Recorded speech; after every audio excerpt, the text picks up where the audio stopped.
All right, so an anonymous number called me earlier today to warn me.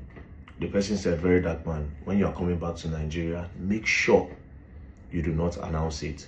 And also make sure your phones are not with you, because there's a very high chance that as soon as you enter Nigeria and you get to the airport, that they will arrest you." And I said, "What is going on?" He said, based on the talk that is going on underground, that they believe that the present government is believing that their enemies are sponsoring me to talk about some topics, that they are sponsoring me. Now, it didn't make sense to me until I saw the post from Wike's spokesperson, that's a thief, what's his name, Lere. And then I read one line when he said, some people are paying me. So it made sense to me, yeah. Now, ordinarily, I would not take Lere serious. That's Wike's guy, spokesperson, because he's a thief. He's a thief. He's everywhere. Everybody knows he's a thief. But there's one thing about Wike. Wike likes to bring thief close to him. Do you understand? He likes to bring thief close to him so that they will help him. They do their one or two things. But that's by the way. Now, I don't know why you people would believe that anybody will pay me to talk about the issues of Nigeria.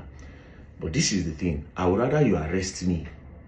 I would rather you arrest me for speaking up than to have a voice and be outside to show the world and to point to people's bullshit to the world that make I dey outside, just keep quiet at the crease. First things first, President Bola Ahmed Tinubu come 2027. Only a fool will vote President Bola Ahmed Tinubu come 2027. President Bola Ahmed Tinubu came to steal, kill, and destroy. And that's what his regime have been all about. They came to steal the money, to kill the people, and to destroy the country. Nothing more. Where's the money from the subsidy removal? How much loans have you collected? Everything you said you're going to use the money for, you have not done it. That is stealing.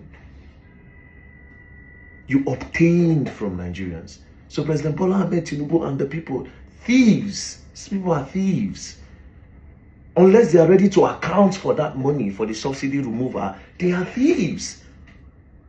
That's one. Number two, they are there to kill. They just beheaded a teacher. And we don't know what's happening to the other two teachers that was abducted, that was kidnapped with the other ones. Oyo State, 3 teachers were kidnapped alongside students. They don't behead one now. It remained 2. We don't know what happened to the 2. Nobody don't do anything about that. Before this Oyo one now, a lot of Nigerians have been all alive by Boko Haram. We go talk, hey, yeah, look at what is going on. Everybody go repost, everybody go retweet. You come back, nothing will be done. He's here to steal and kill, then to destroy. The country is in shambles.